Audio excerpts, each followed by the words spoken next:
Graça e paz. Eu sou o pastor Gilberto Rebouças e nós estamos para mais um estudo da palavra do Senhor nosso Deus. É o nosso estudo de todo meio-dia, de segunda a sexta. Nós estamos sempre estudando a palavra de Deus, expondo as escrituras com o reverendo Gilberto Rebouças.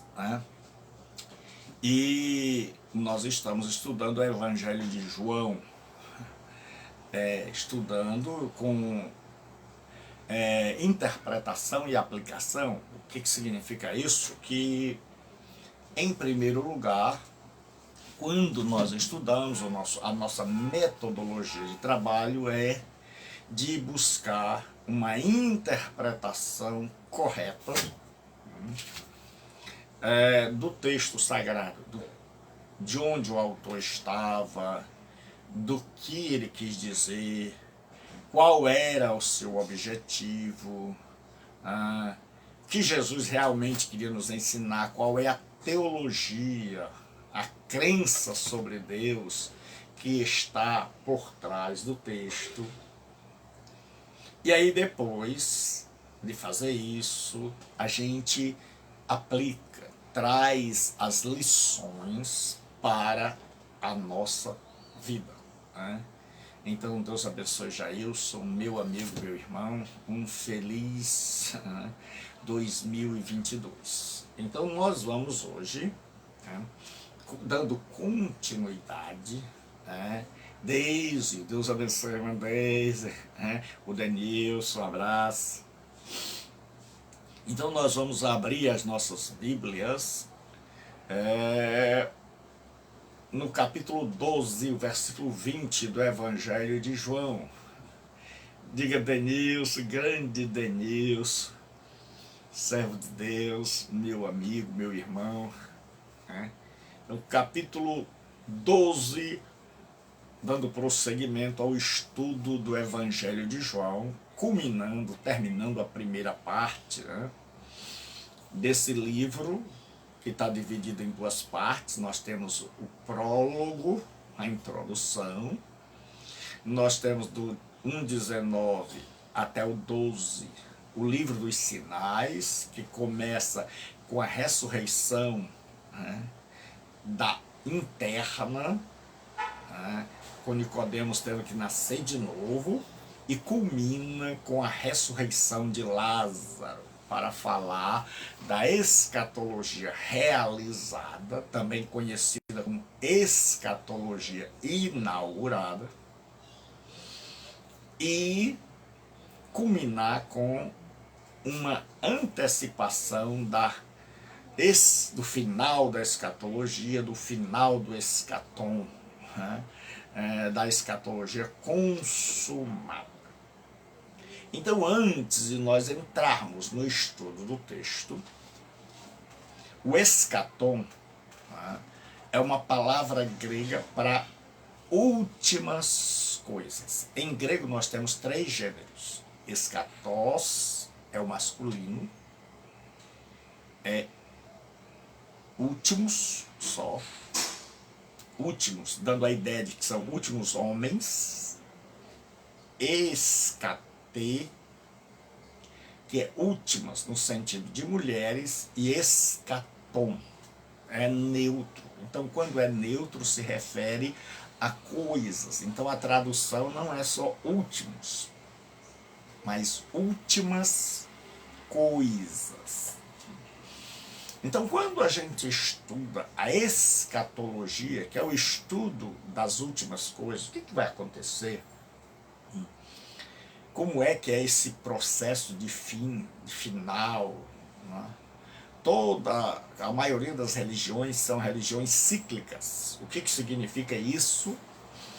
Significa que a pessoa morre, volta, e morre de novo e volta. Então existe essa roda, esse giro que é interminável, ou que muitas vezes a pessoa some, desaparece após ter atingido um determinado grau, ou transcende para algo mais elevado. Mas no cristianismo e no judaísmo, na cultura judaico-cristã, a história não é cíclica, não é uma roda que gira indeterminadamente. Ela é uma história com princípio, meio e fim. Só que muita gente não entendeu essa questão do fim.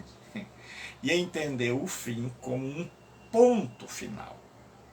Então muita gente só estudou uma parte da escatologia das coisas do fim, chamada de escatologia consumada, a vinda de Jesus em glória, que todo olho verá, a ressurreição dos mortos, as pessoas saindo dos túmulos, o julgamento, Jesus sentado num trono branco, as pessoas diante dele. Então isso faz parte do final do escatom, do final da escatologia.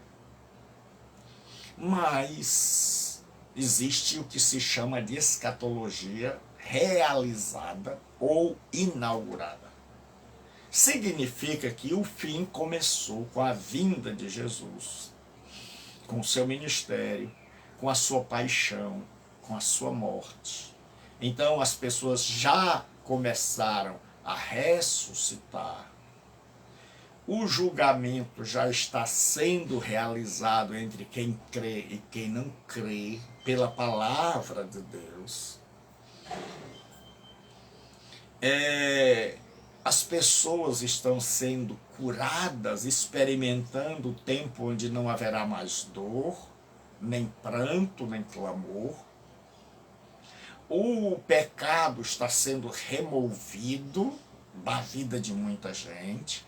A libertação e a expulsão e a destruição do reino das trevas está caminhando.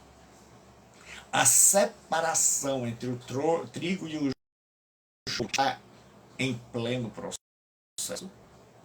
Então tudo isso, se nós não atentarmos para aquilo que já está acontecendo, nós não vamos entender o Evangelho. Há os estudiosos que se polarizam. Alguns que só tratam da escatologia realizada, portanto, eles não conseguem compreender que vai haver uma vinda de Jesus realmente, que vai haver um julgamento.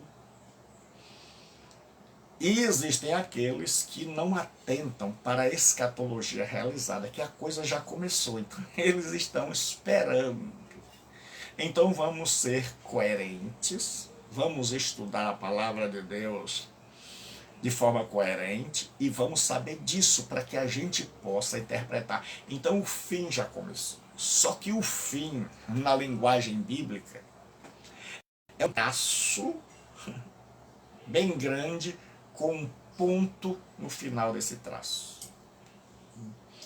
Significa esse traço grande que o fim já começou.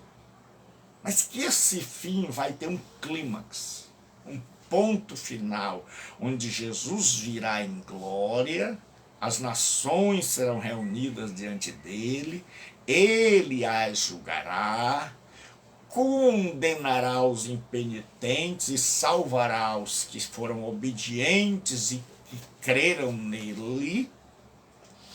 Então nós estudamos partindo desse princípio de escatologia realizada, inaugurada, que já está se desdobrando, e escatologia consumada, que ainda está por vir. Erra quem negligencia um desses dois aspectos da escatologia bíblica. E o Evangelho de João, agora que a gente já fez essa introdução, capítulo 12, versículo 20, diz assim: ora, entre os que subiram para adorar durante a festa, havia alguns gregos. Estes, pois, se dirigiram a Felipe, que era de Betsaida, da Galileia, e lhe rogaram: Senhor, queremos ver Jesus. Filipe foi dizê-lo a André, e André e Filipe comunicaram a Jesus. Respondeu-lhe Jesus: é chegada a hora de ser glorificado o Filho do Homem. Em verdade vos digo, se o grão de trigo caindo na terra não morrer, fica ele só. Mas se morrer, produz muito fruto. Quem ama a sua vida, perde-a. Mas aquele que odeia a sua vida neste mundo, preservá-la-á para a vida eterna. Se alguém me serve, siga-me. E onde eu estou, ali estará também o meu servo. E se alguém me servir, o Pai o honrará. Agora está angustiada a minha alma. E que direi eu? Pai, salva-me desta hora. Mas precisamente com este propósito vim para esta hora. Pai, glorifica o teu nome. Então veio uma voz do céu: eu já o glorifiquei e ainda o glorificarei. A multidão, pois, que ali estava, tendo ouvido a voz, dizia ter havido um trovão. Outros diziam: foi um anjo que lhe falou. Então explicou Jesus: não foi por mim que veio esta voz, e sim por vossa causa.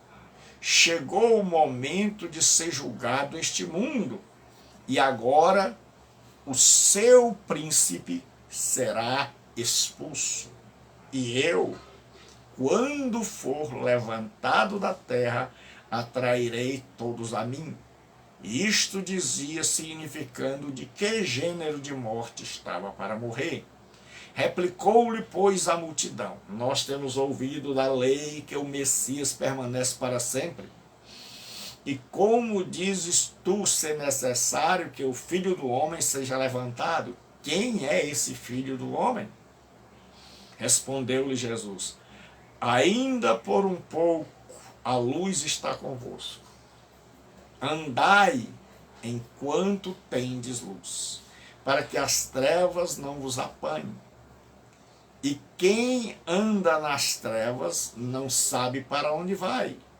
Enquanto tendes luz, crede na luz, para que vos torneis filhos da luz.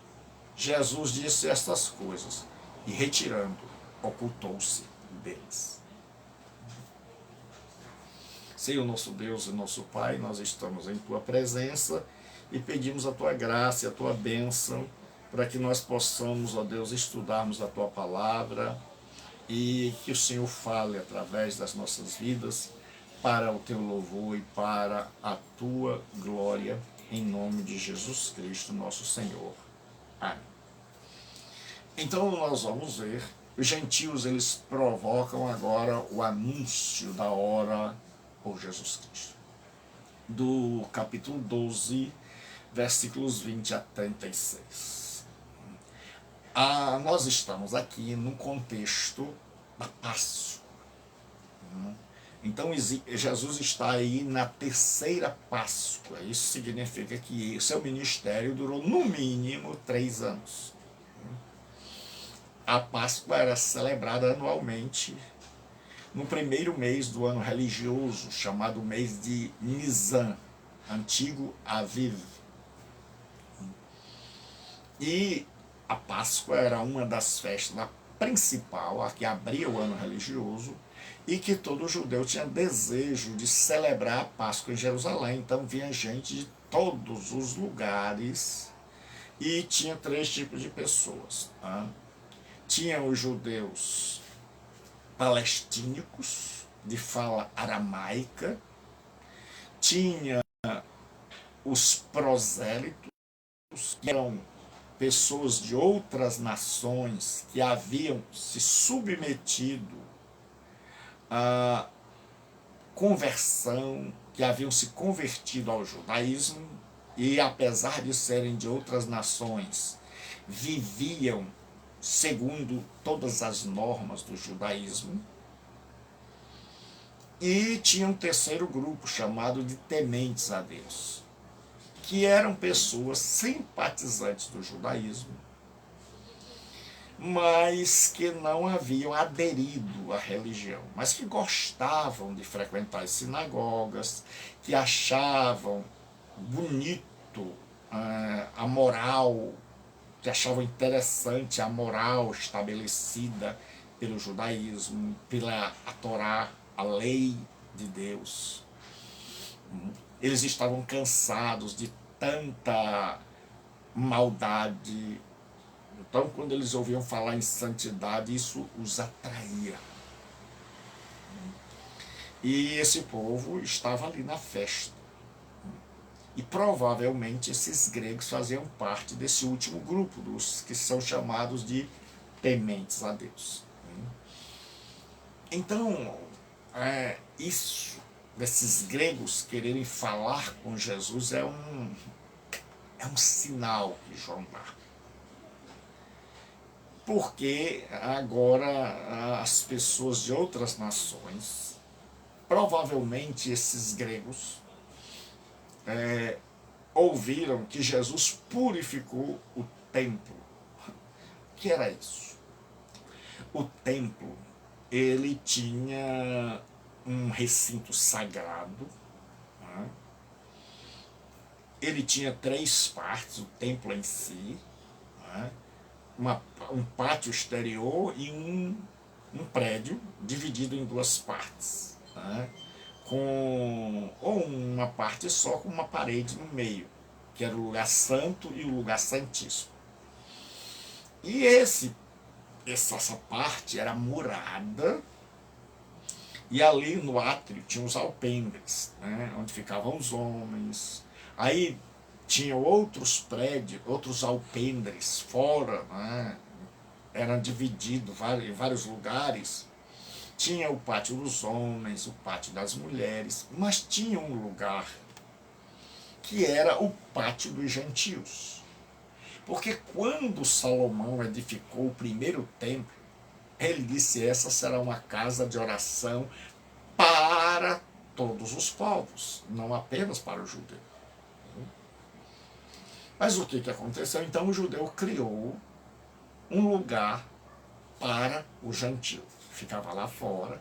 Então havia um muro cercando o templo sagrado, e entre espaços, né, alguns dizem de 3 em 3 metros, havia um aviso que um gentio, uma pessoa de outra nação, não podia ultrapassar aquele muro, porque se assim fizesse seria morto. Até mesmo um embaixador romano, né, chamado Vitelo, ele quis entrar e quase que há uma guerra, quase que é morto, e ele tem que se contentar em adorar do lado de fora. Só que o que aconteceu? Com o passar do tempo, né, aquele pátio reservado aos gentios para ficarem mais distantes, adorando a Deus, ele foi transformado no mercado. As pessoas colocaram ali os cambistas, porque você, para comprar no templo, tem gente que diz que naquela época tinha, você não dá dízimo, não dá oferta, porque naquela época tinha dinheiro, mas as pessoas davam na igreja animal. Eles não sabem, né, que você precisava de dinheiro para comprar o animal. Que o animal era vendido lá no templo, não era qualquer animal que você... Então, aqueles que trabalhavam nessa área, que lucravam nessa área, criavam. Tinha os pastores que ficavam no campo, perto de Jerusalém, criando os rebanhos especificamente qualificados, com qualidade comprovada, selo de garantia, para serem oferecidos. Só que você não podia comprar com seu dinheiro. O dinheiro comum não podia entrar no templo. Tinha que ser o shekel. Era o dinheiro do templo. Então você ia lá, sentava no banquinho e conversava com o cambista, aquele que fazia o câmbio, a troca. E você trocava o seu dinheiro pelo dinheiro do templo para poder comprar os animais. Então tinha dinheiro, sim, e era usado o dinheiro para a compra dos animais. Então o que acontece? Jesus, percebendo que o pátio dos gentios não era mais um lugar para que as pessoas de coração sincero adorassem o Pai, alguns lá dos judeus tinham pegado aquele espaço como quem diz, isso aqui não vale nada, esse povo não vale nada, né? Então vamos ocupar esse espaço aqui para a gente vender. E aí, gentil que quiser, fique lá do lado de fora. Então Jesus chega e ele vê que eles fizeram dali uma casa de comércio. Tem muita gente hoje que transforma a igreja em uma casa de negócios, em um toma lá, dá cá. E aí, o que acontece? Jesus ficou bravo. Jesus disse, não façam da casa do meu pai uma casa de comércio. Então os gregos, vendo isso, sabendo que Jesus tinha feito isso, então alguns sugerem que esses gregos moravam em Decápolis, do outro lado do Jordão. E que por estarem tão próximo dos judeus, haviam simpatizado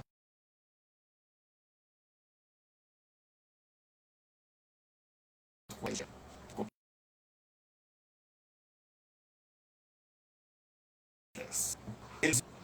A internet, eles estão agora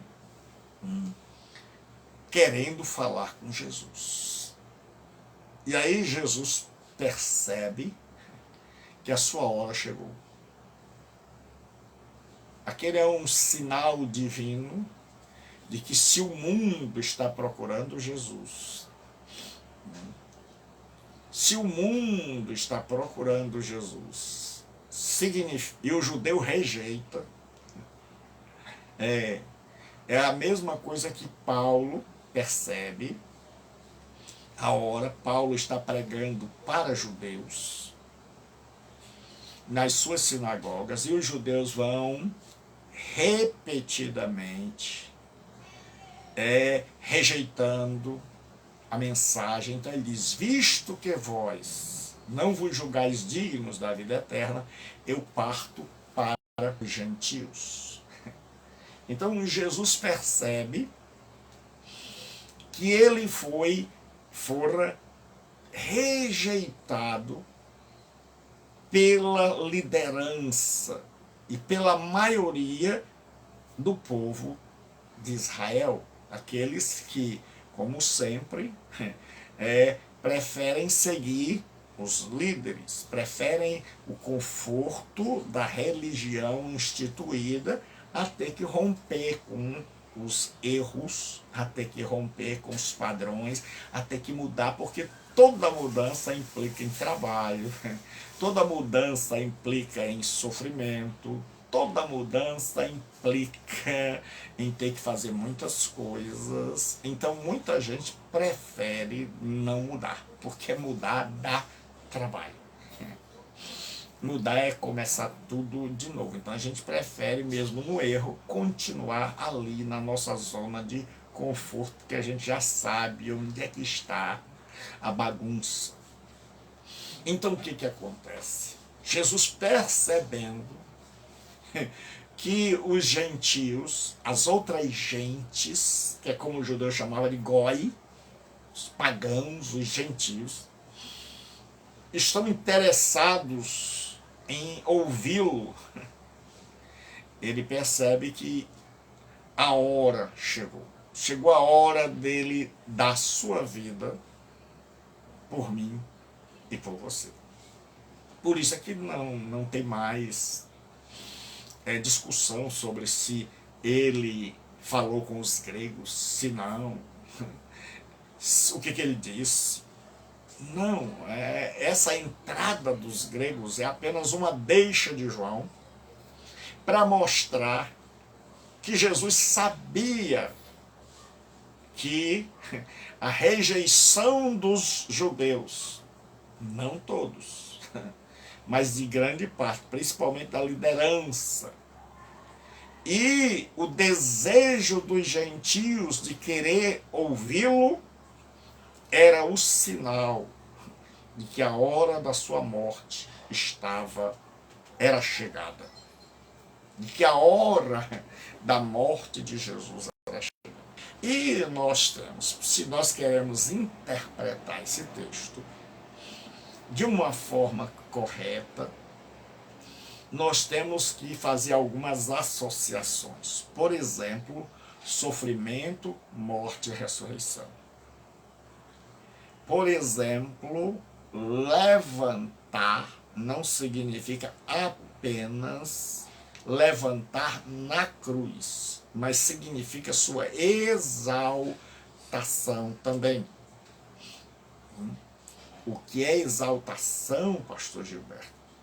É a volta de Jesus em glória, à presença do Pai, e o recebimento das honrarias, e de sentar-se à mão direita no lugar de honra, e de ter todo o nome debaixo do céu submetido a ele.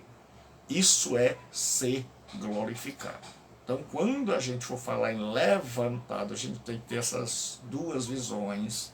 Quando a gente falar em morto, tem que falar em morto, ressurreição, de morte, ressurreição, de paixão, morte. Então, nós temos que fazer essas associações.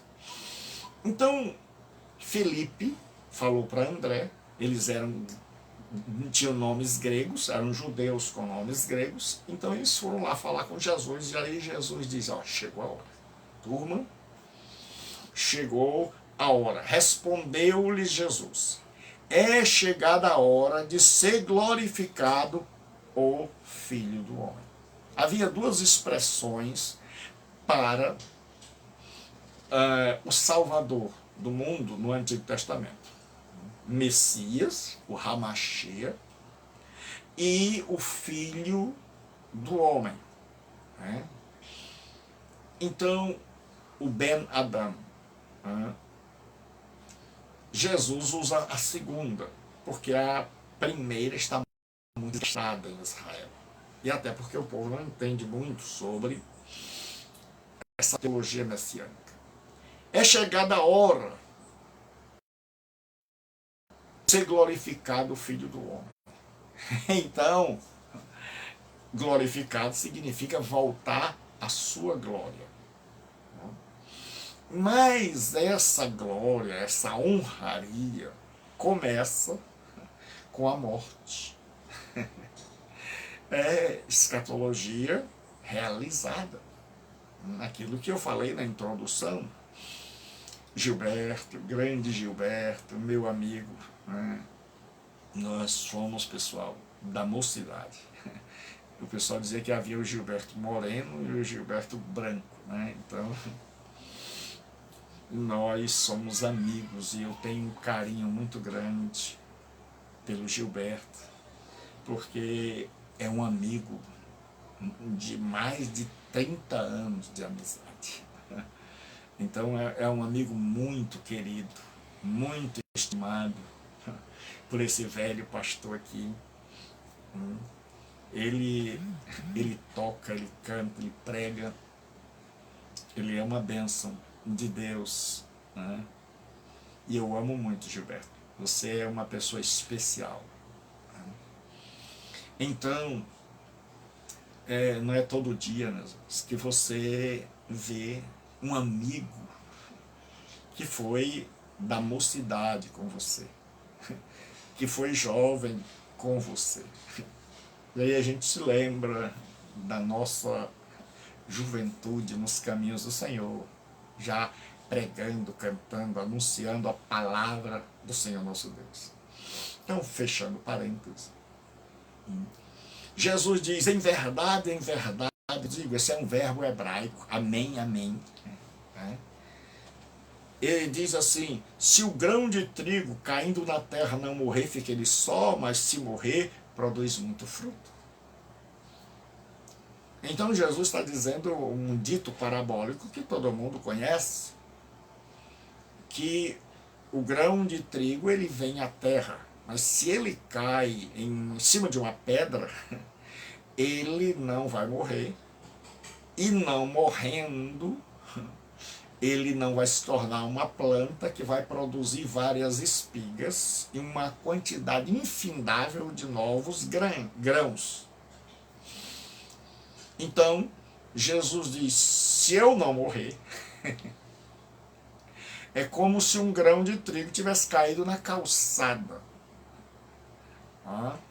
Mas ele diz, mas se morrer, mas se cair na terra, vai ter que romper a casca, vai nascer e vai produzir várias espigas e uma multidão incontável de novos grãos. Então Jesus está dizendo que vai haver uma grande colheita por conta da sua morte vicária, substituta em nosso lugar. Aí ele diz o seguinte, quem ama a sua vida, perdê-la.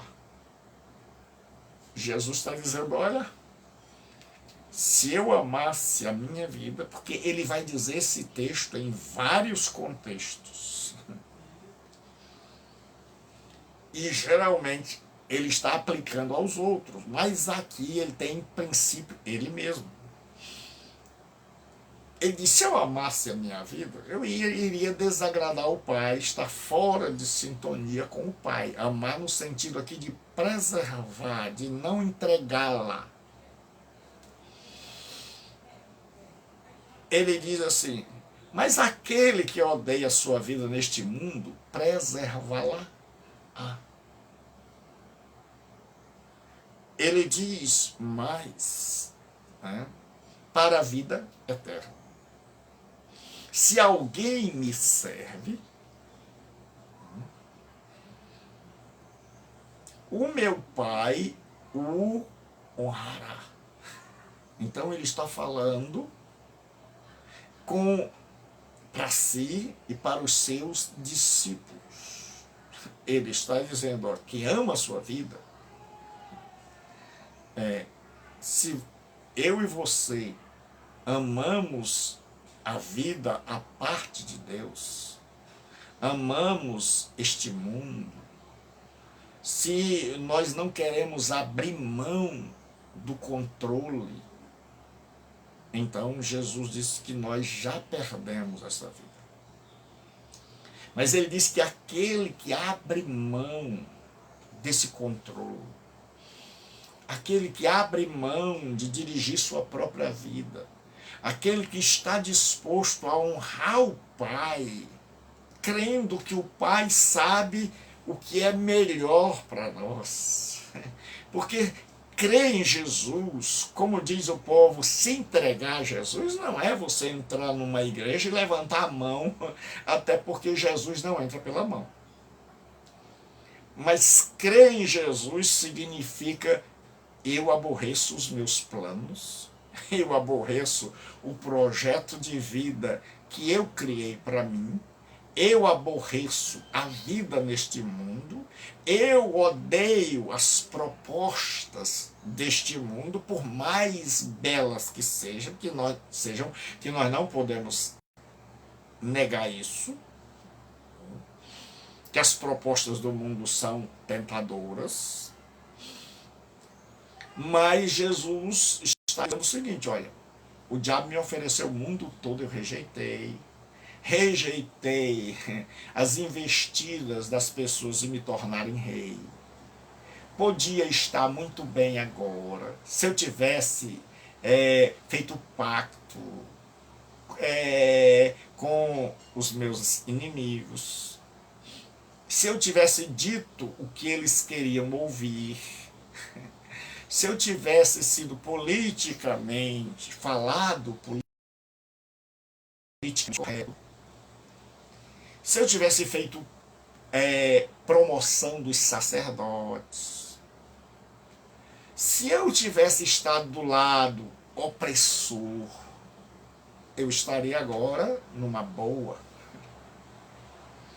Mas eu optei, eu rejeitei tudo isso para estar do lado do Pai, para fazer a vontade do Pai. E para fazer a vontade do Pai, eu tive que mexer com a vontade de muita gente, começando com a minha. Porque quando você quer fazer a vontade do Pai, a primeira coisa que você faz é rejeitar a sua. Jesus diz, se alguém vem após mim, negue-se a si mesmo.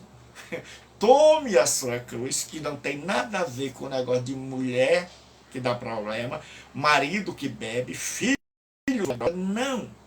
Jesus pegou a cruz, colocou no ombro e morreu nela. Jesus nos chama para morrer para o eu. Paulo disse, eu não vivo mais, mas Cristo vive em mim. E a vida que agora vive, viva na fé. Ele deixou de crer nele para crer em Jesus. Em quem você crê? Quando a gente crê em nós, é fé na fé. Aí quando a gente está bem, a gente bate palmas para nós. Glória a mim, louvado seja eu. Mas quando a gente está mal, a gente não adora, não faz nada. Porque a nossa fé está em nós.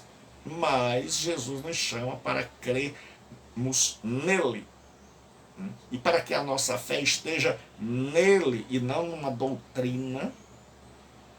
Porque muita gente diz assim, mas a nossa igreja não crê assim, não posso crer porque a minha igreja não crê assim. Não é a sua igreja que determina a fé, mas a palavra de Deus. Porque teoricamente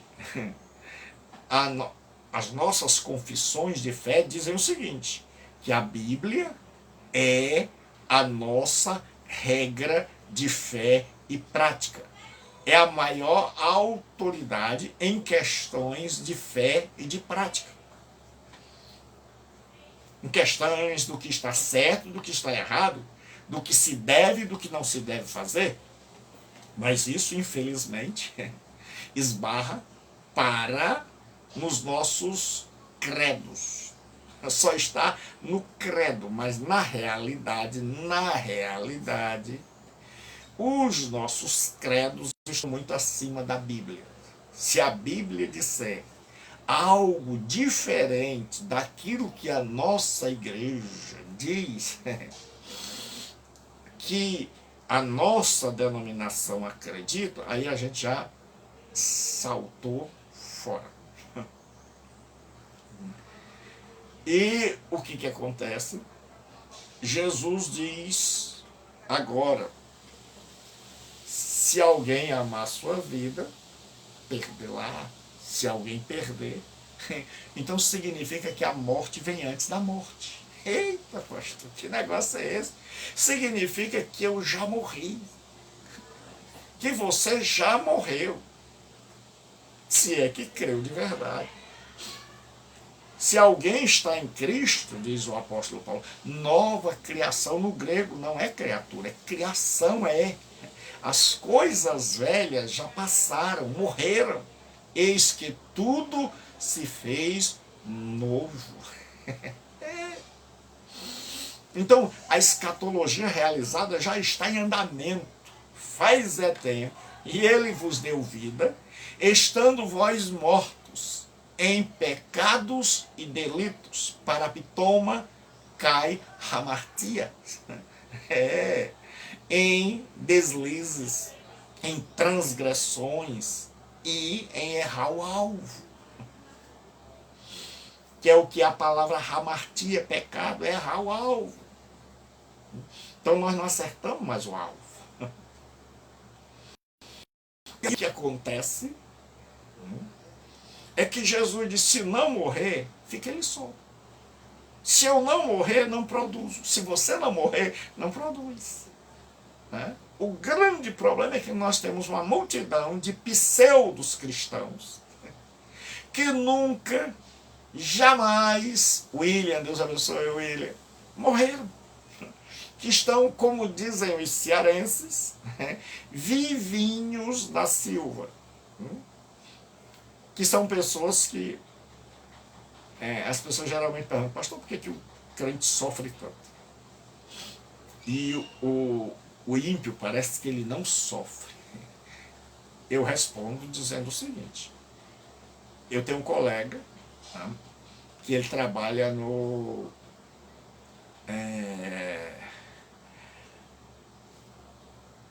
Instituto Médico Legal. Então eu tenho alguns colegas, tenho colega de todas as áreas, e eu imagino uma pessoa dessa abrindo o morto, né, fazendo a necrópsia. Então você pode abrir o morto, não precisa dar anestesia, e você corta esse morto e ele não vai reclamar. Você não vai ver um grito por parte de um morto, a não ser por parte de alguém que entrou lá e viu um monte de morto e gritou, algum vivo. Mas os mortos mesmo não gritam. Você pode arrancar a cabeça, pode arrancar o coração, pode fazer dissecação, estudar anatomia, fisiologia, e tirar o fígado, o rins, nada, os rins, os pulmões, e nada. Mais um vivo, se você tiver com um alfinete e você der uma alfinetada nele, ele ai. Por quê? Porque está vivo.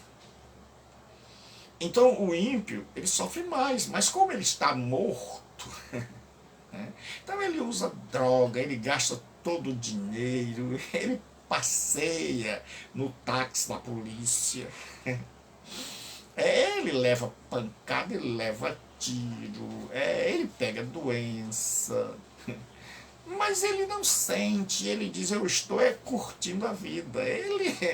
Ele passa 4 dias pulando, quando tem, e na quarta-feira ele vai trabalhar só o resto, mas ele diz que está feliz e já está contando com um ano, e ele nem sabe que se endividou, que gastou todo o dinheiro tão suado.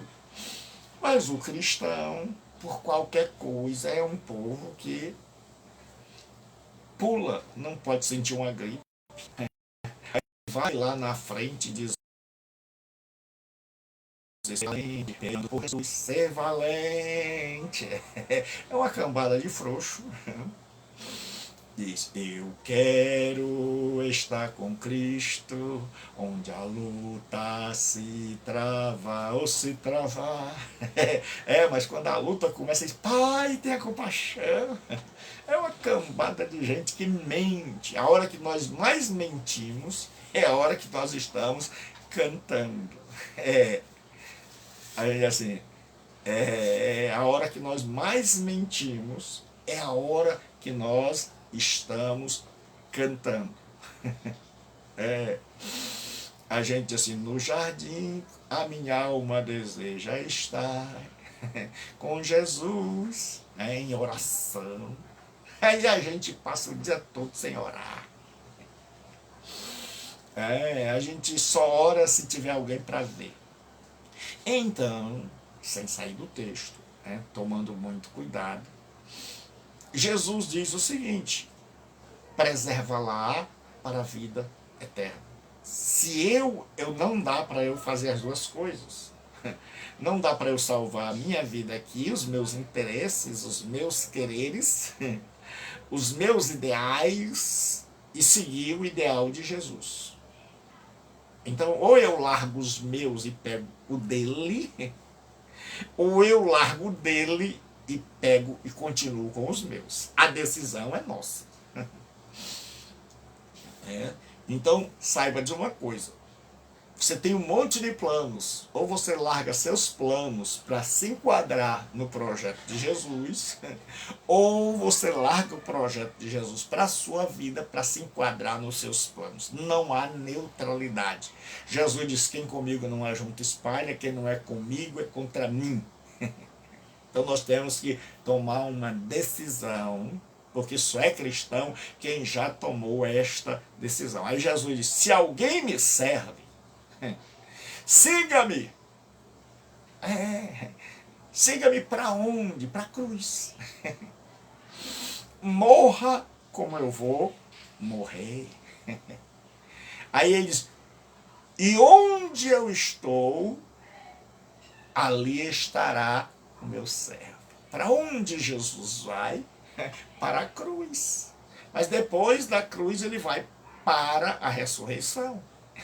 E depois da ressurreição ele vai para a glória. Então o caminho da glória é o caminho da cruz. Ninguém chega à glória sem passar pela cruz. Eu vou repetir: ninguém vai à glória sem passar pela cruz. Ninguém vai à glória se não passar pela cruz. Então Jesus diz: ali estará também o meu servo, onde? Na cruz. Mas aquele que passou pela cruz vai ressuscitar, vai subir ao céu e vai ser honrado por Deus. E Jesus disse: assim como eu venci e me assentei com meu Pai no seu trono, vocês também se assentarão no meu trono. Mas antes de querer o trono, nós temos que querer a cruz. O pacote é completo. Não dá. Hoje, agora aplicando, nós temos muita gente anunciando o trono sem a cruz. E mesmo assim é um trono que está mais para a oferta de Satanás. São os reinos deste mundo, os poderes, o poder político, o poder financeiro, econômico, o poder da fama, o poder da glória. Isso aí que ofereceu não foi Deus, foi outra pessoa. E Jesus não quis. E tem muita gente divorciado do Evangelho, divorciado de Jesus, travestido de pregador do Evangelho, de ensinador, que estão vendendo esse mundo como se fosse o reino de Deus. Que estão vendendo o reino diabólico, o reino do diabo, o reino oferecido pelo diabo a Jesus, e tem muita gente comprando, e literalmente comprando,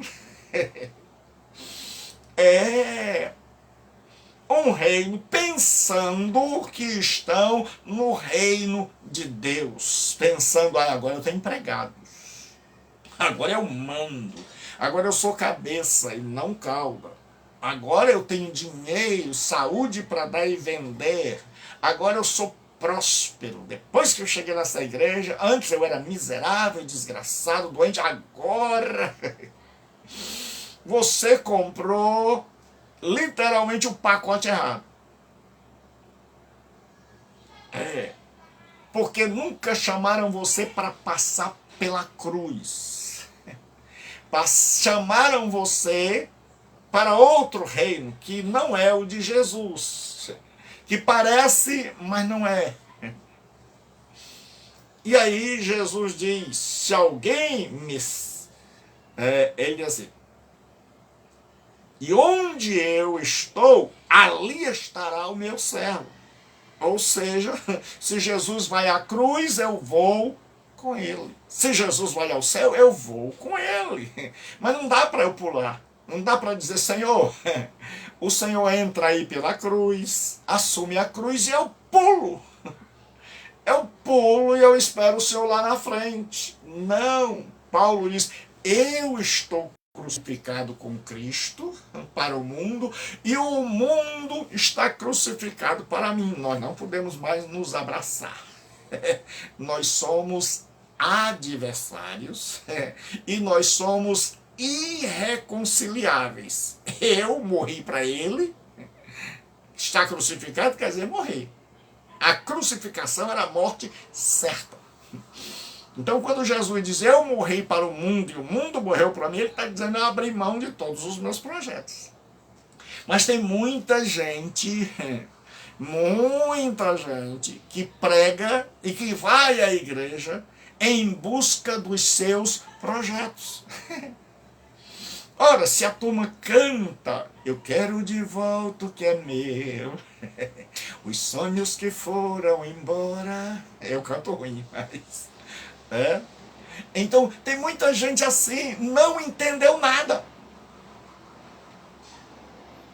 Quando você vai a Cristo, você abriu mão dos seus planos, dos seus projetos, dos seus sonhos, para viver, sonhar e abraçar os planos e o projeto de Jesus. Fora disso, não é cristianismo, é conversa, é enganação, enrolação, trapaça. Engano.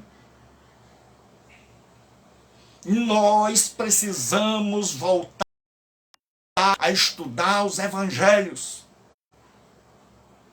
Nós precisamos conferir o que nos ensinaram com os evangelhos. Foi isso que ocasionou a reforma protestante do século XVI.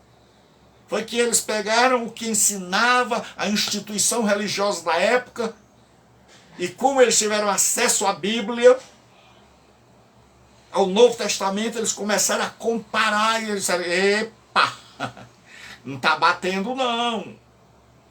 A instituição diz uma coisa, a Bíblia diz o contrário. Daí, a Bíblia, para nós protestantes, passou a ser, em tese, porque na prática muito já deixou de ser, a maior autoridade em questões de fé e prática. Hoje a maior autoridade não é mais a Bíblia para muita gente, é a doutrina da sua igreja.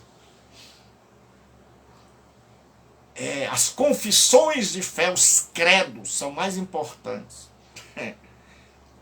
Para mim, mais importante não é o que fulano crê, não é o que uma reunião de clérigos definiu que é certo, o que é errado, e disse, nós cremos nisso. Se o que crê está em acordo, em sintonia com o ensino de Jesus, amém. Façamos. Se não, não tem valor algum. E aí Jesus diz, e se me serve, se alguém me serve, siga-me, e onde eu estou, ali estará também o meu servo, e se alguém me servir, o Pai o honrará. O Pai o honrará. E como nós somos materialistas, nós interpretamos esse honrará aqui como dará uma casa boa, dará. Aí a gente olha assim, só um apóstolo morreu de velho. Morreu em idade avançada, foi João. Os demais foram decapitados, crucificados de cabeça para baixo, perseguidos, açoitados, se esconderam em cavernas. Tem um texto lindo em Hebreus 11 que diz, dos quais o mundo não era digno, andaram maltratados, aflitos. Diz a Bíblia que passaram fome, vestidos de peles de camelo e ovelha, que era a roupa dos profetas. Eles não andavam de paletó, nem de gravata. Isso é coisa dos franceses. Então o que acontece? Esse povo, Jesus diz, e o meu Pai o honrará. E quando ele orar, vai estremecer. E quando ele pregar, a pessoa vai ser salva. E o meu Pai cuidará dele. E o meu Pai, olha, e quando ele partir deste mundo, ele vai sentar-se comigo no meu trono. Meu Pai vai dar a ele a mesma honra que deu a mim. É. Mas para que o meu Pai o honre, ele tem que seguir a estrada que eu sigo. Ele só vai ser honrado, só vai sentar-se à minha direita, se seguir Valdomiro, Deus abençoe, se seguir o mesmo caminho. Meu amigo, ninguém vai ser abençoado sem a cruz. Ninguém vai ser honrado, exaltado, sem ter passado pela cruz. Ninguém. Não caia nessa história que isso é conto do diabo. Quem promete bênção sem a cruz, reino sem a cruz, não foi Jesus, foi o diabo. Ele disse: todos os reinos do mundo são meus. E são, todos os reinos do mundo são dele. E ele diz: tudo isso te darei se prostrado me adorares.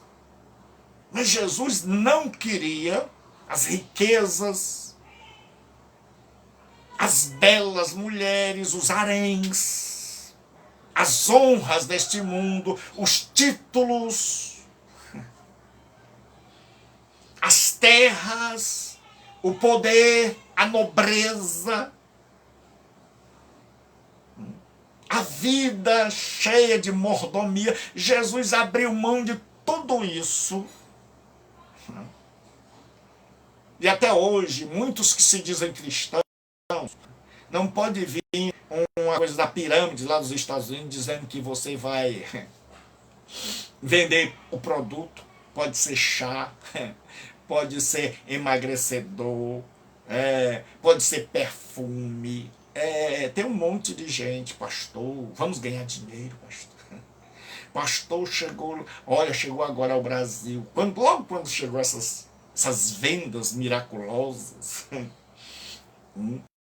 a pessoa vai subindo da pirâmide e ela vai comprando os produtos e vendendo, e aí ela vai subindo. Uma vez chegou para mim e disse: pastor, vamos, pastor. Pastor, a pessoa fica rica muito fácil. Eu disse: rapaz, isso aí é antigo. Disse: não, pastor, são uns 30 anos atrás, acabou de chegar no Brasil. Ele só se foi no Brasil, porque na Bíblia faz tempo que tem. Tem. Quando o diabo diz: tudo isso te darei, se prostrado me adorares. E quanta gente que se dobrou, que se curvou a esse ganho e largou a Jesus, se é que algum dia ele esteve com Jesus. Se é que algum dia ele amou a Jesus Cristo. E hoje estão tudo aí, como dizem os cearenses, com as coisas embarreiradas. Com um monte de coisa, porque já veio outra nova e vai vir sempre. Mas Jesus diz: olha, e o Pai o honrará. De quem você busca honra? Jesus disse: eu não aceito honra que vem dos homens. Jesus não estava procurando impressionar a igreja para ser consagrado. Não estava procurando bajular ninguém. Ele disse: eu não aceito honra dos homens. Eu busco a glória de Deus. Esse é o trabalho de cada pregador. Não estamos interessados em bajular ninguém, em agradar ninguém, quando isso desagrada a Deus. Se o agradar a Deus me custar a perda, não é a perca, é a perda de amigos, de serviço, de trabalho, de igrejas, que perda. Porque acima de tudo está o agradar a Deus, a nossa sintonia, a nossa aliança, A nossa dívida é com Deus. Se a igreja estiver em sintonia com Deus, amém. Se ela não estiver, Deus tem a primazia. E ele diz assim: agora está angustiada a minha alma. E que direi? Pai, salva-me desta hora. Ele faz várias perguntas de retórica. Mas precisamente para este propósito e para esta hora que eu vim. Então os estudiosos dizem o seguinte, que Jesus estava preocupado não com ele, mas com os discípulos. Então aqueles estudiosos que têm a tendência de atenuar e de fazer um Cristo docético, o que é isso? Cristo docético é porque existiam os gnósticos. E dentro do gnosticismo, que era uma filosofia que entrou dentro da igreja e contaminou a muitos e destruiu a vida de muitos, havia aqueles que acreditavam que Jesus não tinha um corpo. Ele era uma espécie de fantasma, ele era um holograma, ele era uma aparição. Então ele não tinha um corpo real, ele apenas parecia que tinha, daí o nome dokel, que é aparentar, parecer, mas não era. Então os docéticos, tem muita gente hoje ainda que é docético, que eles acham que Jesus não sofria. Mas a Escritura diz que Jesus era et veri Deus, et veri homo, verdadeiro Deus e verdadeiro homem. 100% divino, 100% humano, sem haver separação. Quando a pessoa diz assim, nesta hora Jesus estava agindo como homem, nessa hora estava agindo como Deus, ele está profundamente equivocado. Jesus sempre foi verdadeiro Deus, verdadeiro homem, e isso não se pode separar. E aí, Jesus chega e diz, Pai, ele diz assim, agora está angustiada a minha alma. Ele agora está em angústia, porque ele é um ser humano, igual a mim e a você. Terrível seria se Jesus estivesse dizendo assim, oh, que maravilha, eu vou ser crucificado, eu vou apanhar, eu vou sofrer, eu vou ser batizado com um batismo do sofrimento, que é isso que ele diz. E muita gente pensa que é batismo no Espírito Santo. Jesus dá um batismo com que eu hei de ser batizado e como me angustio. Significa um mergulho, o baptizo. Era um mergulho no sofrimento. Então Jesus está dizendo aqui agora, olha, eu me angustio, eu sei o que vem pela frente. Porque eu e você não sabemos como vai ser o nosso futuro.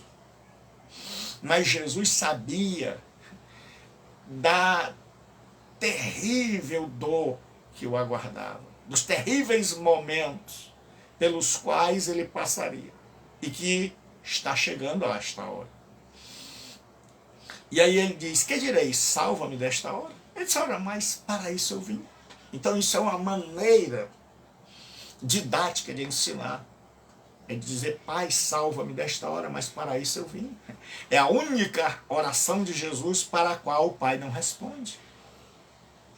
Jesus diz, Pai, salva-me desta hora. Pai, salva-me desta hora. Pai, salva-me desta hora. E o Pai fica calado. Por quê? Porque Jesus está mostrando ali que Deus não tem um plano B de salvação. Que Deus só tem um plano, e é através de Jesus Cristo. Por isso é que nós, protestantes, que cremos nas Escrituras, e que ela é a palavra de Deus, cremos que há um só Salvador. Um único Salvador.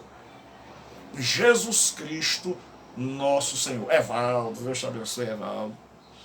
Jesus Cristo, nosso Senhor. Aí ele diz, mas precisamente com esse propósito e para esta hora foi que eu vim. Então é como se Jesus estivesse dizendo, Pai, eu estou pedindo para o Senhor me salvar, mas para isso eu vim. Então como é que eu quero a salvação? Como é que eu quero que o Senhor me livre desta hora, se para isso eu vim? Quero para deixar bem claro para as pessoas que Deus não tinha um plano B, uma alternativa. Ele disse assim, meu filho, eu vou te livrar e mandar o arcanjo Miguel. Eu vou tirar você e vou mandar o Gabriel aqui, o meu assistente direto. Não. Jesus orou daquele jeito, Pai, se é possível, livra-me desta hora, 3 vezes. E o Pai fica calado, porque o Pai está dizendo, você sabe que não tem um plano B, que é você que vai morrer. E aí Jesus, depois de ter orado, mostra pra gente isso. Aí ele diz, Pai, então seja feita a tua vontade.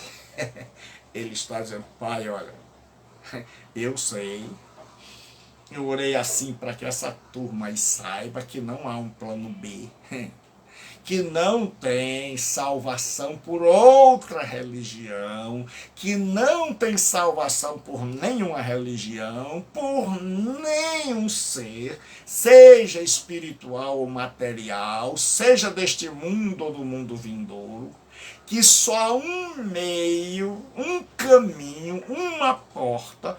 Por isso ele diz,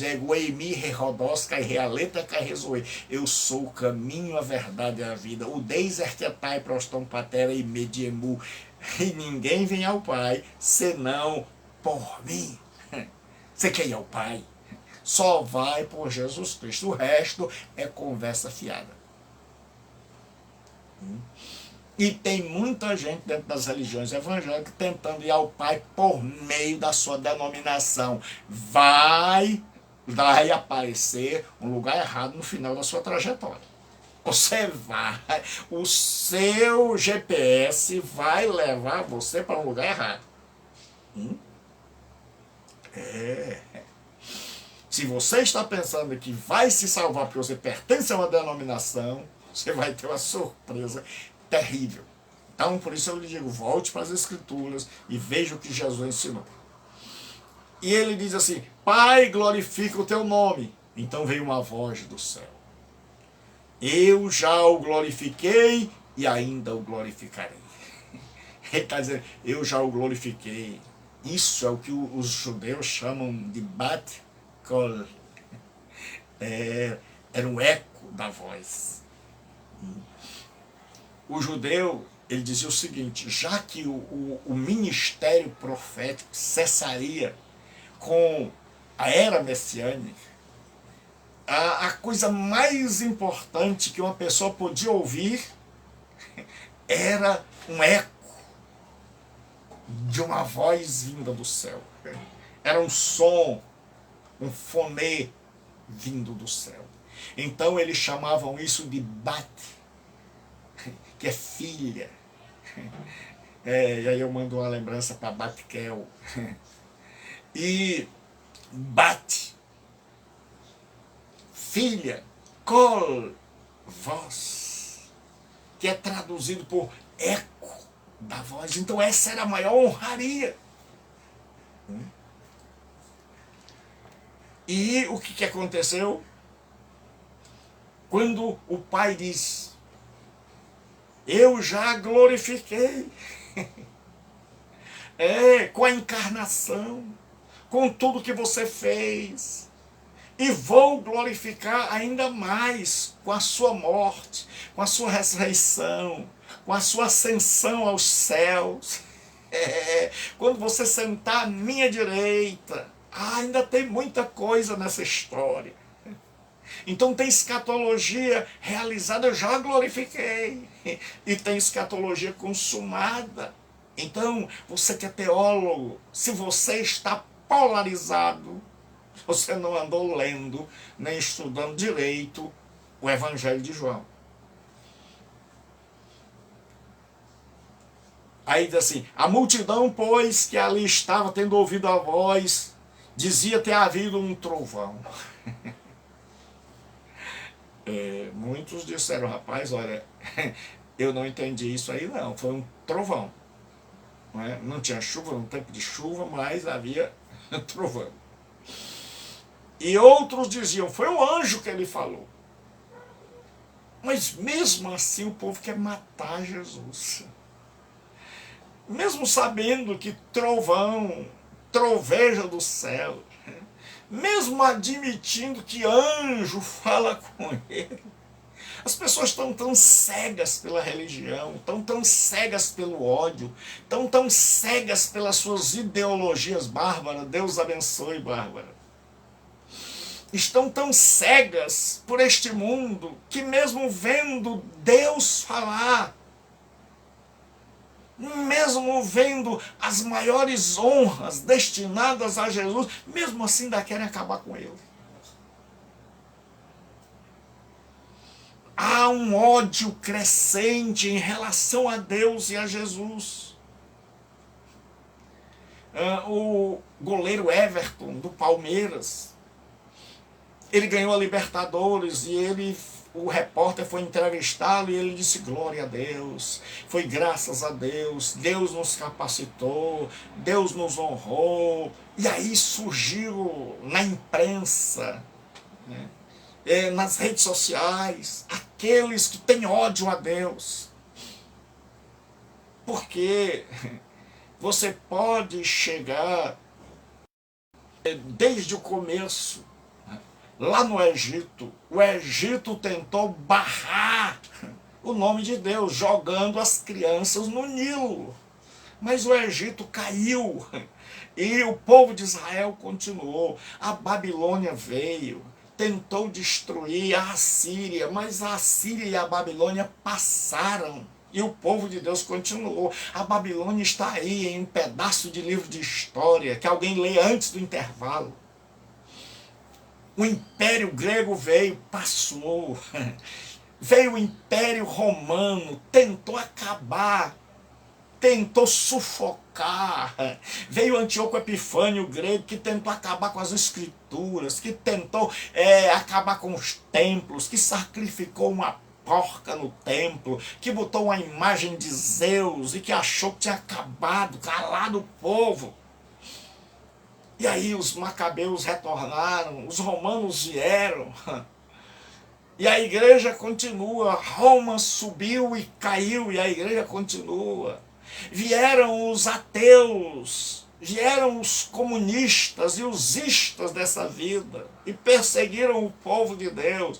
E Jesus diz, as portas do inferno não prevalecerão contra a minha igreja. E eu quero dizer a esta mídia que tem ódio de Jesus Cristo, que tem ódio de Deus, que a pessoa pode gritar, nós somos um bando de loucos. Eu acho legal.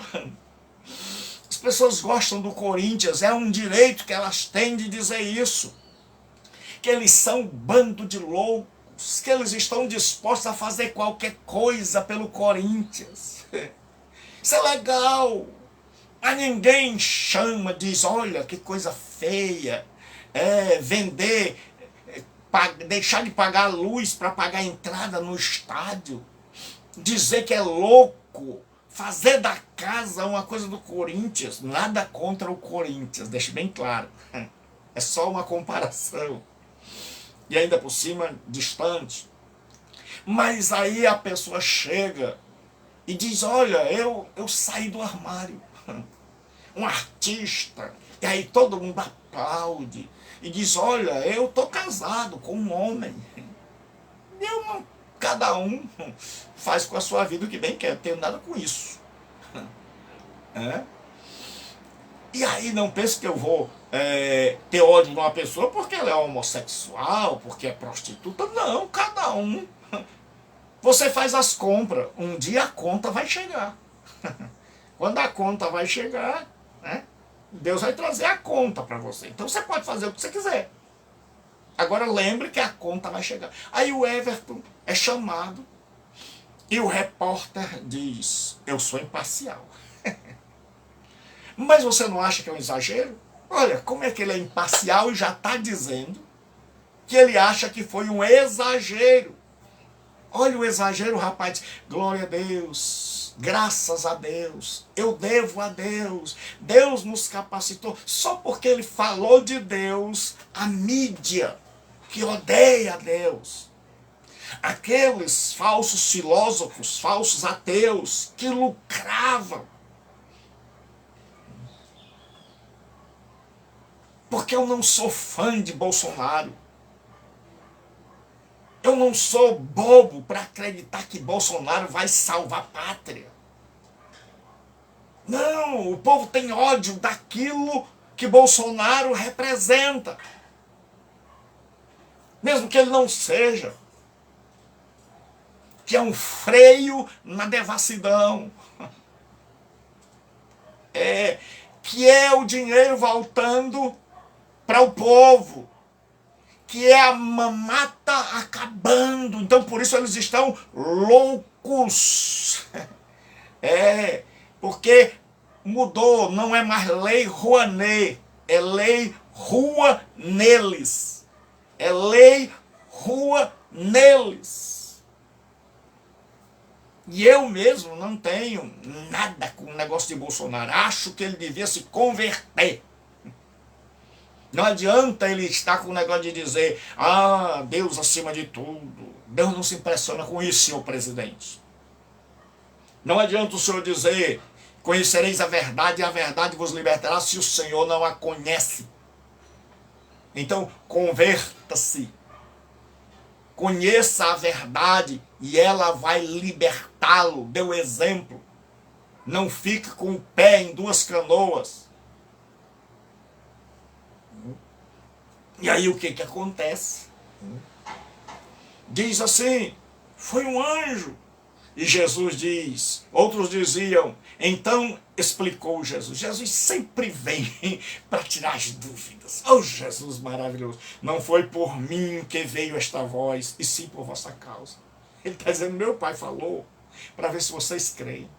Meu pai falou por amor a vocês. Eu sempre soube que ele está comigo, que ele se importa comigo, que ele vai me glorificar. O plano dele eu sei todo, de ponta a ponta. Nós traçamos juntos. Conheço esse plano desde a eternidade, mas essa voz veio para ver se tira a incredulidade de vocês. Para ver se vocês, para dar uma última chance, mas ninguém agarrou. Uns disseram, rapaz, eu não ouvi, não entendi muito bem, eu acho que foi um trovão. O outro disse, rapaz, eu ouvi melhor, mas no máximo foi um anjo. Mas não cabia na cabeça deles dizer, ali estava o Filho de Deus. Como não cabe na cabeça de muita gente se converter, se arrepender, reconhecer que é pecador. As pessoas dizem, não, eu não me arrependo de nada do que eu fiz. E acham que isso é bonito.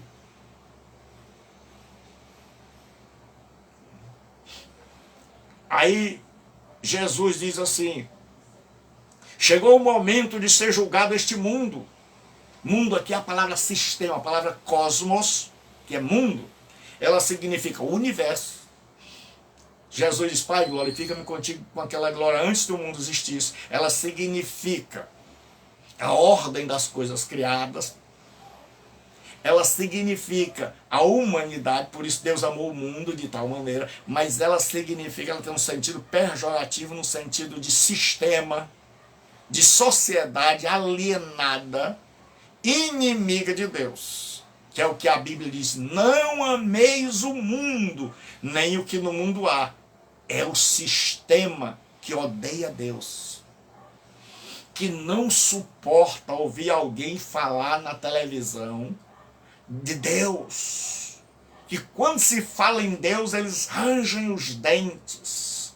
Mas se Roma não conseguiu calar, se a Babilônia não conseguiu calar, se os ateus não conseguiram calar, se a própria igreja com seus erros não conseguiu calar, quem vai calar a voz de Deus?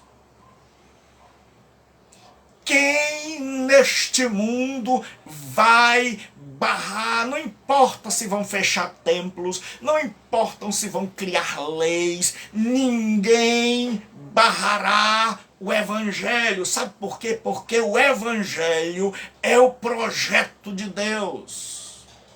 E ninguém pode barrar Deus. E ou você passa para o lado de Deus, ou você é inimigo de Deus. Não tem ninguém em cima do muro. E aí Jesus disse, agora há de ser julgado este mundo. E agora o seu príncipe será expulso. E aí Jesus diz, agora o diabo vai ser expulso. Por isso que a gente tem que entender escatologia realizada e escatologia consumada. Escatologia realizada significa que o diabo já foi destronado. Significa que Jesus já assumiu o reino. Jesus disse, ninguém entra na casa, ninguém saqueia a casa do valente se primeiro não entrar na sua casa, o amarrar, e depois dele estar amarrado, saqueia-lhe todos os seus bens. Então Jesus entrou na casa do valente, que era este mundo maligno, que odeia a Deus, que odeia a Escritura, que odeia o Evangelho, que odeia os seguidores de Jesus. É esta mídia corrompida, esta sociedade anti-Deus, que odeia, que range os dentes. Jesus já venceu, Jesus já triunfou, ele não vai triunfar, ele já triunfou. E Charles, ele diz o seguinte, o Dodge, e também o autor do livro Teologia do Novo Testamento, ele diz o seguinte, que o diabo já foi vencido na cruz, e que ele é como um cachorro, que está amarrado e tem uma corda bem grande, que ele tem um espaço para se mover, mas não pode se soltar. Na cruz Jesus já venceu o diabo. O diabo não é um segundo Deus, um Deus da oposição, não. O diabo é alguém vencido. E o mesmo autor, ele diz o seguinte, George Leb, ele diz o seguinte, que numa guerra existe uma batalha decisiva, como a guerra do Japão com os Estados Unidos, onde a bomba atômica sobre a cidade de Hiroshima e Nagasaki, infelizmente, triste parte da história humana, decidiu a batalha em prol dos aliados, dos americanos. Assim, na cruz do Calvário, a batalha foi vencida. Satanás, seus demônios, todos foram derrotados. Só que leva tempo para o inimigo reconhecer a derrota. E o que está acontecendo é que o diabo está esperneando, diz o George Leb, até reconhecer a derrota. Então você que está do lado do diabo, porque Jesus disse, se você não consegue ouvir as minhas palavras, se a minha palavra não entra em vós, se você odeia, se você fica chateado, é porque você tem por pai o diabo, e você quer fazer os desejos do seu pai. Ele foi homicida desde o princípio. Nunca se firmou na verdade, porque nele não há verdade. Quando profere mentira, fala do que lhe é próprio. Então tem muita gente que não é filha de Deus, é filha do diabo. Por isso odeia Deus. Por isso odeia o Evangelho. Porque estão com o sentimento do seu pai no coração. O diabo está louco, furioso com o alcance do Evangelho, com a glorificação do nome de Jesus, com o triunfo do reino dos céus. E os filhos dele estão ardendo em ira. E não adianta. Pode resfolegar como um cavalo indomável, porque Jesus vai domá-los, porque está chegando a hora em que todo joelho se dobrará e toda língua confessará que Jesus Cristo é o Senhor. E quem estiver do lado dele vai dizer: fiz a melhor escolha. E quem estiver contra ele vai descobrir que você não valeu a pena viver. E aí diz assim: chegou e o príncipe desse mundo será expulso. E começou. O diabo já foi expulso de muitas vidas. No momento que você se rende a Jesus, a Bíblia diz que nós somos transportados do reino das trevas para o reino do Filho do seu amor. Você já foi isso? Já foi transportado? Se não, pode ser hoje. E aí diz assim: e quando eu for levantado da terra, atrairei todos a mim.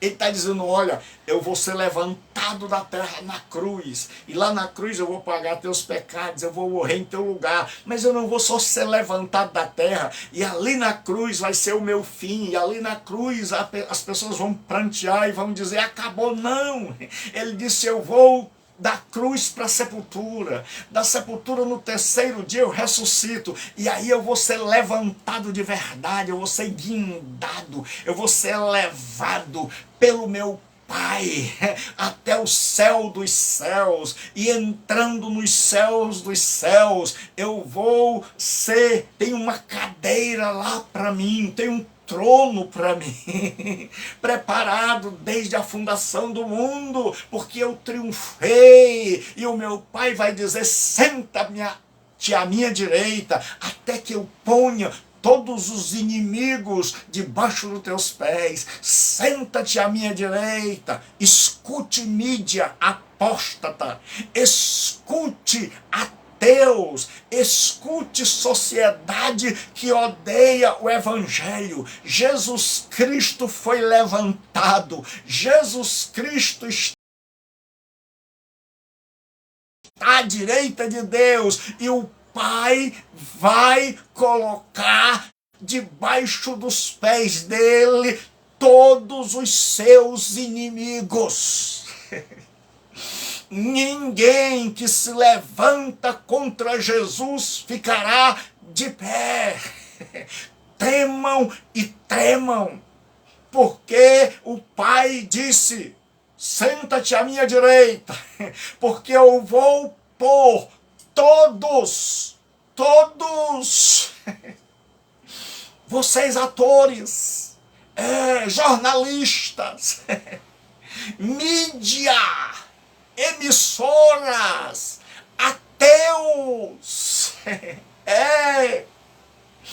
vocês que são militantes, vocês que são anti-Deus, saibam que o Pai é inimigo de vocês, porque ele disse: eu colocarei todos os teus inimigos debaixo dos seus pés. É por isso que nós estamos vendo emissoras poderosas caindo, e vai cair. E nós vamos dizer, como disseram os crentes do Novo Testamento: caiu a grande Babilônia, e se tornou morada de todo espírito imundo e de toda ave imunda. Tudo que se levanta contra Jesus Cristo, todo aquele que se mantém rebelde contra o Filho, enfrentará a ira, a fúria do Pai. E aí, diz assim o texto sagrado: quando eu for levantado, todos atrairei a mim. Jesus agora está coroado no céu. Paulo diz: pelo que Deus o exaltou soberanamente, e lhe deu um nome que está acima de todo nome, para que ao nome de Jesus se dobre todo joelho no céu, na terra e debaixo da terra, e toda língua confesse que Jesus Cristo é o Senhor, para a glória de Deus Pai. Para para a glória de Deus Pai. Aí diz assim, isto dizia significando de que gênero de morte havia de morrer. Então a morte não foi o fim. Replicou-lhe, pois, a multidão, nós temos ouvido da lei que é o Cristo permanece para sempre. Como dizes tu que o Filho do Homem será levantado? Quem é esse Filho do Homem? Eles não entenderam nada. Nem Deus falando. Eles confundiram a voz de Deus com trovão. Eles não entenderam nada.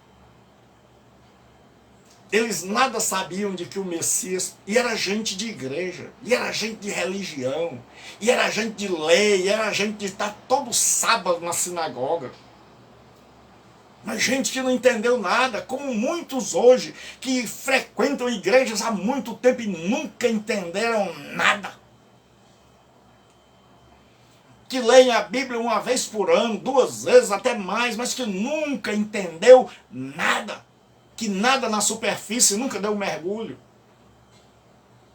E muita gente que nunca nem leu, que nem sabe o que é, nem sabe quantos livros tem. E aí Jesus, ele diz o seguinte, respondeu-lhe Jesus, ainda por um pouco a luz está convosco. Ele disse, eu sou a luz do mundo. Ele está dizendo, tá, essa luz vai se apagar por um momento. Eu vou morrer por vocês. Ele diz, andai enquanto tendes luz, para que as trevas não vos apanhem. É como se viesse agora um mundo de trevas.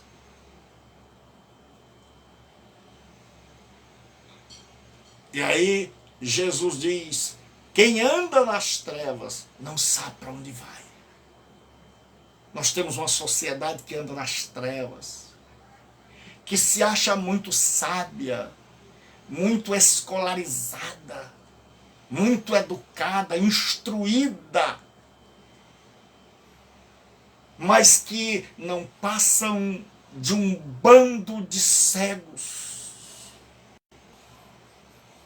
que não sabem para onde estão indo. E aí Jesus diz assim, enquanto tendes luz, credes na luz. Ou seja, enquanto eu estou aqui, aproveitem. Vocês têm a chance, antes que eu morra, creio na luz, para que vos torneis filhos da luz. Jesus, se arrependam, mudem. Você não precisa continuar assim. Você não precisa continuar do lado do diabo, seguindo um bando de gente, querendo agradar um bando de gente, que se você te der mal, eles passam por cima de você como um rolo compressor. Que no dia que você pisar na bola, eles te largam, te chutam, te jogam fora como um copo descartável. E aí Jesus diz, crede na luz para que vos torneis filhos da luz. A mudança para a sua vida, a transformação para a sua vida. Jesus disse essas coisas e retirando-se, ocultou-se deles.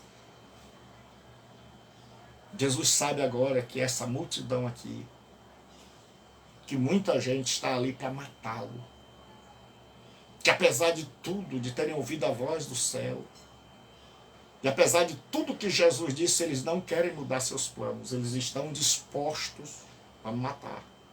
Nada do que ele diga vai mudar. E aí Jesus sai, vai provavelmente para o outro lado do mar da Galileia, porque o povo não quer crer. E você que me ouve hoje, qual é sua atitude? Você que não é cristão, você que sempre esteve do lado da sociedade sem Deus, não estou lhe chamando para política. Político nenhum vai dar jeito na sociedade. Todos eles são um bando de pecadores que precisam se arrepender. Só Jesus é a solução. Jesus Cristo chega e diz, olha, se alguém quiser vir após mim, negue-se a si mesmo, tome a sua cruz e siga. E ele diz, onde estou estará o meu servo. E o meu Pai te honrará. Mas você tem que passar pela cruz. Passar pela cruz é a hora onde a gente abre mão, onde a gente diz assim, eu desisto dos meus planos. E eu quero saber qual é a tua vontade para a minha vida. Tu és o Senhor, eu sou o servo, a serva. Hoje, Jesus Cristo quer mudar a tua história. E ele disse, você está tendo luz, você está sendo iluminado, creia na luz. Creia na luz. Nós estamos caminhando para momentos onde as pessoas não vão poder expressar sua fé. Nós estamos caminhando para dias terríveis. E Jesus está dizendo, creia na luz enquanto ela está ali. Jesus disse, caminhar enquanto é dia, a noite vem. Trabalhar enquanto é dia, a noite vem, que ninguém pode trabalhar. Arrependa-se hoje e receba Jesus onde você estiver. Diga para ele, Senhor, eu quero fazer parte dos teus planos. Eu rejeito este mundo, rejeito a sociedade que é anti-Deus, rejeito tudo, estou disposta a ser perseguida e creio que Jesus Cristo morreu na cruz por meus pecados e que eu sou pecador ou pecadora. Então fale com Deus onde você estiver. E você que é cristão, repense seu cristianismo. Leia os evangelhos. Volte à Escritura. Onde você estiver, se converta hoje.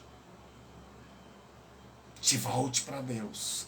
Cristão e não cristão, se você não é convertido, se volte para Deus. E Jesus, ninguém que vem a mim eu lanço fora.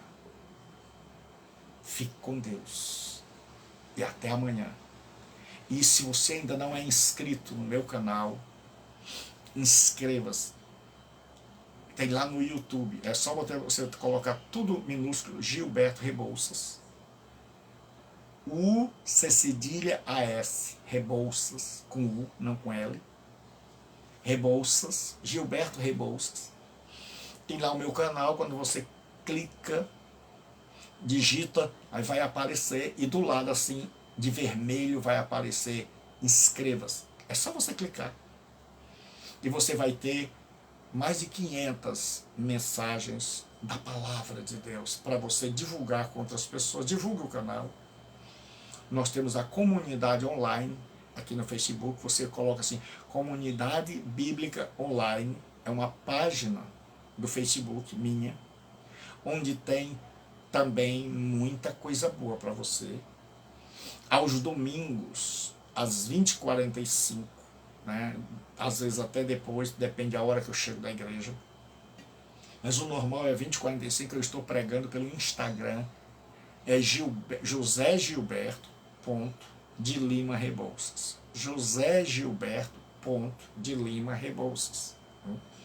Então você escreve José Gilberto, coloca o ponto, aí continua, de Lima Rebouças no Instagram. E nós, a último aviso, nós temos um seminário teológico para pessoas que querem aprender a palavra de Deus, mas que não têm tempo de sair de casa e querem aprender do jeito que nós estamos aqui. Ou então em qualquer hora, porque as aulas, nós temos um seminário de segunda e terça, que vai começar a partir da próxima semana, vai recomeçar, chama-se Seminário Teológico à Distância. Então, se você quer se matricular, é 9203-7604. 85-9203-7604. Aí você pode assistir online, é terça e quinta, às 20 horas, 8 da noite. E também fica gravado lá no meu canal para você assistir, você que faz a hora. E as provas e as aulas são pelo Google Meet. Então eu mando o endereço para você, você entra na sala de aula e assiste como se estivesse na sua casa e na sala de aula sem sair de casa.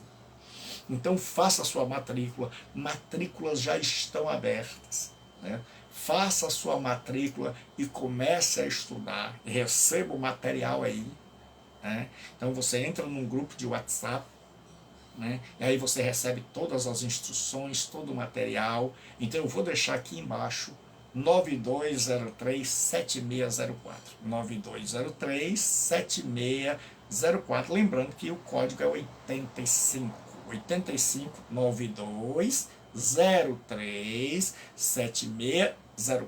Fique com Deus. Então, de segunda a sexta, né? De segunda a sexta, expondo as Escrituras, certo? E você, que não é cristão, se volte para Deus, gente.